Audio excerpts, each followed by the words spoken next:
बिस्मिल्लाहिर्रहमानिर्रहीम। उम्मीद है आप सब लोग खैरियत से होंगे। आज की हमारी ये जो शॉर्ट वीडियो है ये है मैथमेटिक्स क्लास 10 के गेस पेपर के हवाले से। ये जो हमारा गेस होगा ये 3 तरह के स्टूडेंट्स के लिए है। एक जो अपने पेपर को 100% अटैम्प्ट करना चाहते हैं और साथ ये भी चाहते हैं कि उनके पास चॉइस भी बचे। अब सेकंड कैटेगरी वो है कि जो अपने पेपर को 100% सिर्फ अटैम्प्ट करना चाहते हैं विदाउट चॉइस। और थर्ड वो कैटेगरी होगी कि जो सिर्फ अपना पासिंग स्कोर लेना चाहते हैं या 40s में रहना चाहते हैं। तो आते हैं हम अपनी पहले कैटेगरी की तरफ कि अगर आप चाहते हैं कि आपका पेपर 100% अटैम्प्ट हो और साथ आपके पास चॉइस भी बचे तो फिर डेफिनेटली आपको कंप्लीट सिलेबस अटैम्प्ट करना होगा। कंप्लीट सिलेबस आप क्लियर करेंगे तो आप अपने पेपर को 100% अटैम्प्ट भी कर पाएंगे और साथ आपके पास चॉइस भी बचेगी। अब आते हैं हमारी जो सेकंड कैटेगरी है कि जो सिर्फ चाहते हैं कि उनका पेपर 100% अटैम्प्ट हो। तो फिर ये जो मैं चैप्टर बता रहा हूँ इनके अंदर से जो भी सारी चीज़ें होंगी वो सारी आपका जो भी कोर्स आएगा पेपर के अंदर वो आपको क्लियर करना होगा, तब इस सूरत में आपका पेपर 100% होगा।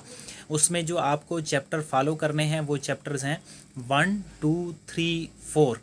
ये आपने जो थ्योरीज़ के चैप्टर हैं ये आपने क्लियर करने हैं और थ्योरम्स में 9, 10 और 11 जो चैप्टर्स हैं इनको आपने क्लियर करना है।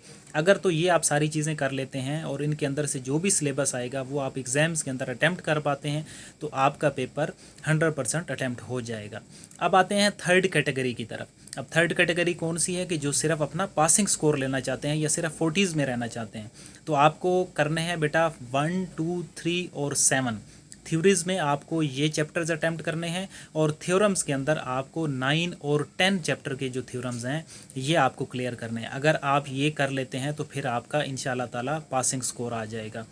नेक्स्ट कंडीशन आ जाती है कि आपको MCQs के लिए क्या करना है। तो उसमें भी यही 3 चीज़ें हैं कि जो अपने 100% में अटैम्प्ट करना चाहते हैं तो आपको क्या करना है कि एक्स्ट्रा भी कुछ MCQs प्रिपेयर करने हैं और जो बुक के एंड वाले हैं वो भी प्रिपेयर करने हैं। अब दूसरी कंडीशन है कि जो तकरीबन पासिंग स्कोर में रहना चाहते हैं तो आपने क्या करना है कि चैप्टर के जो एंड वाले MCQs हैं वो आपने हर सूरत उनको प्रिपेयर करना है। तो उस सूरत में 8, 10, 11 MCQs उस या तो सेम आ जाएंगे या उनसे रेलिवेंट होंगे, उनके साथ सिमिलर होंगे तो आप उनको अटैम्प्ट कर पाएंगे। अब नेक्स्ट है कि एग्ज़ाम्स की जर्नल जो गाइडलाइंस हैं वो क्या हैं। तो जर्नल गाइडलाइंस वही हैं जो आपके सारे एग्ज़ाम्स के लिए होती हैं। मैथमेटिक्स में थोड़ी सी चेंज ये हो सकती है कि अगर तो आपका ऑब्जेक्टिव पेपर कैलकुलेशन बेस आता है यानी कि उसमें ज़्यादा कैलकुलेशंस आती हैं तो फिर आपने क्या करना है, कोशिश करें अपने टाइम को मैनेज करके पहले जो आप कैलकुलेशंस हैं उनको करके तो अपने ऑब्जेक्टिव्स के ऊपर जो निशान लगाएंगे वो लेड पेंसिल से लगाएं। क्योंकि कैलकुलेशंस में प्लस माइनस की मिस्टेक्स बहुत ज़्यादा हो जाती हैं। तो आप अगर लेड पेंसिल से अपने पहले निशान को लगाएंगे तो दोबारा जब आप नीट करने के लिए उसको रिव्यू करेंगे तो आपके वो जो एरर होगा वो एलिमिनेट होने के काफ़ी हद तक चांसेस हैं, बजाय इसके कि पहली दफ़ा ही आप उसको नीट कर देंगे जो भी आपके जहन में आ रहा होगा। तो चूँकि एग्ज़ाम का एक प्रेशर भी होता है तो आपके गलत होने के काफ़ी चांसेस हैं। लेकिन इसमें आपने जो सबसे इम्पोर्टेंट चीज़ जिसका ख्याल रखना है वो है टाइम मैनेजमेंट। क्योंकि आपके ऑब्जेक्टिव्स का टाइम 20 से 25 मिनट्स होगा तो उसके अंदर आपने ये सारा काम करना होगा। अगर आप ये समझते हैं कि आप टाइम को मैनेज नहीं कर पाएंगे तो फिर आपने डायरेक्ट उसको नीट कॉपी पे अटैम्प्ट, नीट अपनी जो आंसर शीट होगी उसके ऊपर अटैम्प्ट करना है। अब दूसरी चीज़ के जिस तरह आपने 9th का पेपर देखा होगा तो थोड़ा सा वो टफ़ था, थोड़ा सा ट्रिकी था और उसमें कुछ क्वेश्चंस SLO बेस्ड थे। तो उसमें एक तो क्या है कि आपने पेपर को देख के घबरा नहीं जाना और दूसरी चीज़ कि आप उठ के पेपर्स में कंप्लेन ना करना शुरू कर दिया करें कि ये आउट ऑफ सिलेबस है एंड ऑल दैट। आपको जो भी सारी चीज़ें आती हैं वो आपने पेपर के अंदर अटेम्प्ट करनी है खामोशी से, अपने आप को काम एंड कूल रख के, बजाय इसके कि आप शोर मचाना शुरू कर दें। तो आपको जो भी क्वेश्चंस आते हैं उसमें आपने अपना वो क्वेश्चन पिक करना है जो आपको सबसे अच्छा आता है, वो भले एक ही शार्ट क्वेश्चन हो।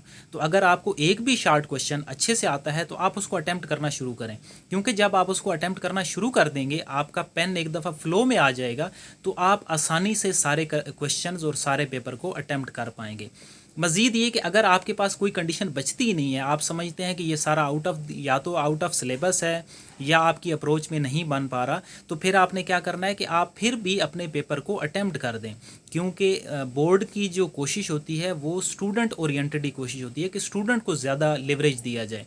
तो अगर आपका ऐसा कोई भी प्रॉब्लम आता है तो वो बोर्ड उसको ज़रूर रिज़ॉल्व करेगा, बजाय इसके कि आप पेपर के अंदर अगर वो सारी चीज़ें शोर मचाएंगे, अपने टाइम को वेस्ट करेंगे, तो वो सिर्फ़ और सिर्फ पेपर के अंदर आपको उसका नुकसान होगा, पेपर के दौरान आपको उसका किसी सूरत में फ़ायदा नहीं होगा। मज़ीद अपनी कैलकुलेशन पे फोकस करें, क्योंकि मैथमेटिक्स में प्लस और माइनस के एरर बहुत ज़्यादा होते हैं। किसी जगह पे आपने +1 लिखना है, वहाँ पे आप -1 लिख देते हैं तो वो पूरा क्वेश्चन आपका गलत हो जाएगा।